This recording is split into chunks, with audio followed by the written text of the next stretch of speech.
नमस्ते मेरे प्यारे बच्चों, कैसे हैं आप सब। स्वागत है आपका गणित की कक्षा में।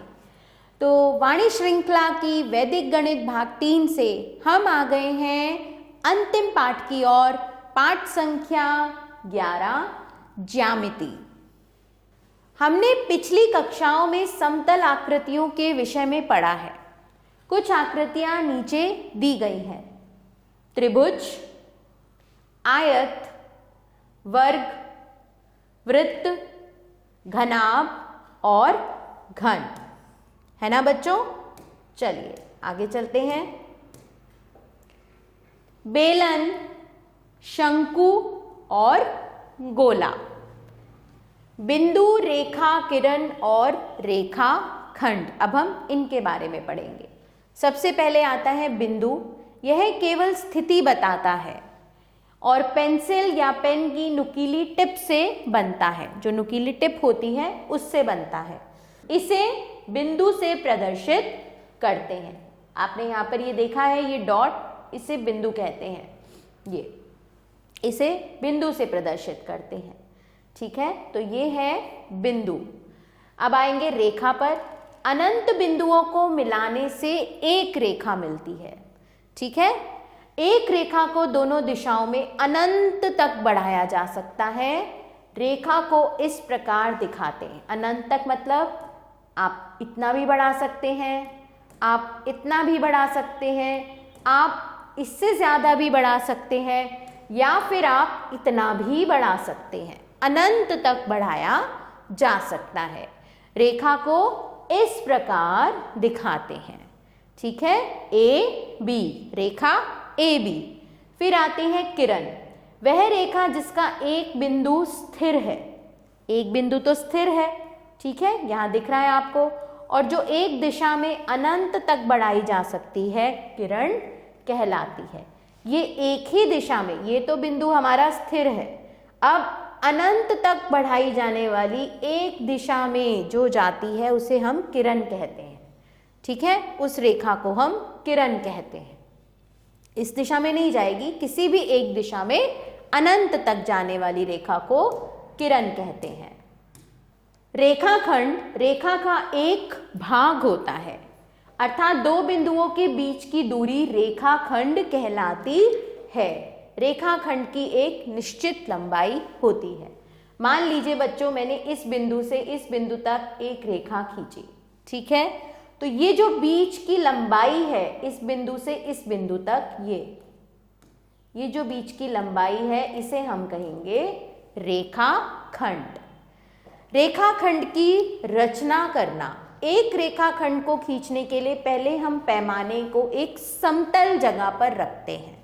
ठीक है, और दो बिंदुओं P और Q लेते हैं। अब P और Q को मिलाते हैं और पैमाने की सहायता से उनके बीच की दूरी नापते हैं। जैसे हमने दो बिंदु ले लिए P और Q, पैमाने की सहायता से अब हम इनके बीच की दूरी को नाप रहे हैं। रेखाखंड PQ की लंबाई 7 सेंटीमीटर है। इस तरह से हम रेखाखंड की लंबाई को नापते हैं। समांतर रेखाएं, दो रेखाएं जिनके बीच की दूरी सदैव समान रहती है तथा ये रेखाएं आगे बढ़ाए जाने पर कभी भी मिलती नहीं हैं, समांतर रेखाएं कहलाती हैं। आप देख सकते हैं इन दोनों के बीच की दूरी समान है और ये कभी भी आगे जाकर मिलेंगी नहीं, चाहे आप इन्हें कितना भी बढ़ा लें। ये समांतर ऐसे चलती ही रहेंगी, मिलेंगी नहीं।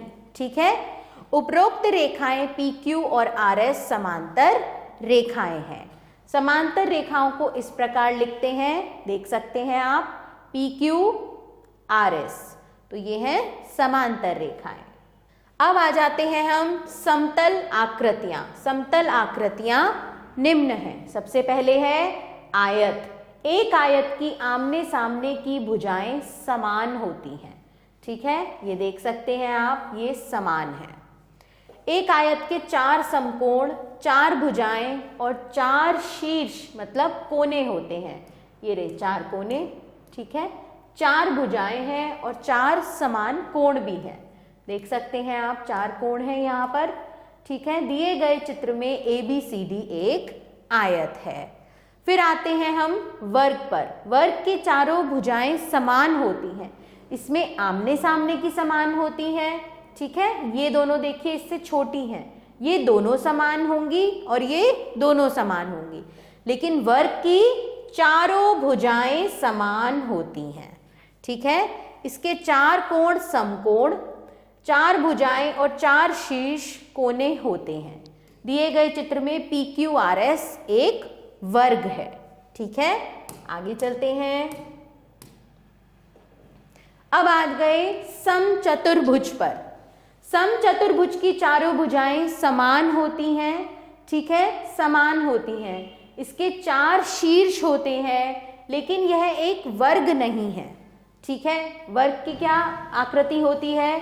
वर्ग की आकृति होगी ये, है ना, लेकिन ये एक वर्ग नहीं है क्योंकि इसका प्रत्येक कोण समकोण नहीं होता।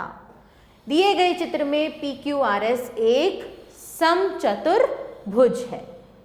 फिर आएंगे समांतर चतुर्भुज। समांतर चतुर्भुज की 4 भुजाएं व 4 शीर्ष होते हैं। इसकी सम्मुख भुजाएं समान व समांतर होती हैं। चित्र में ABCD एक समांतर चतुर्भुज है। फिर आते हैं हम पंचभुज पर। पंचभुज की 5 भुजाएं होती हैं व 5 शीर्ष होते हैं। आप देख सकते हैं 1 2 3 4 5। दिए गए चित्र में ABCDE एक पंचभुज है। फिर षष्ठभुज। षष्ठभुज की 6 भुजाएं एवं 6 शीर्ष होते हैं। 1 2 3 4 5 6। चित्र में ABCDEF एक षष्ठभुज है। फिर आते हैं वृत्त पर।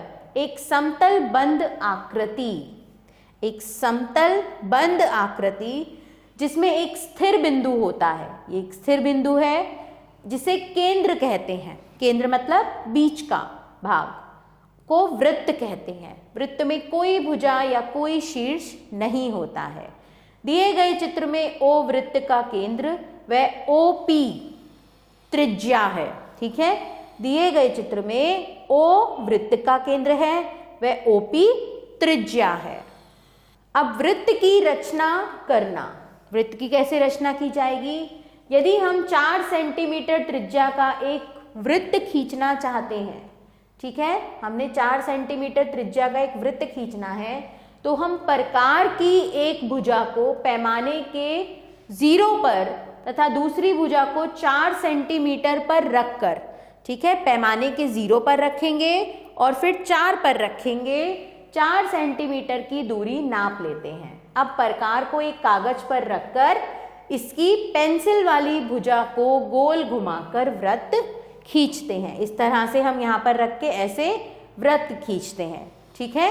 चलिए अब करते हैं बच्चों अभ्यास। निम्नलिखित रेखाखंडों को नापकर लिखिए। तो आपने यहाँ पर पैमाने को रखना है, इस रेखाखंड को नापना है और इनकी जो भी दूरी आए सेंटीमीटर में या फिर इंच में वो आपने यहाँ पर लिखनी है। तो बच्चों आपने ये दोनों प्रश्न स्वयं करने हैं। आशा करती हूँ कि आपको ये ज्यामिति पाठ समझ में आ गया होगा। आभार बच्चों, मिलते हैं जल्दी।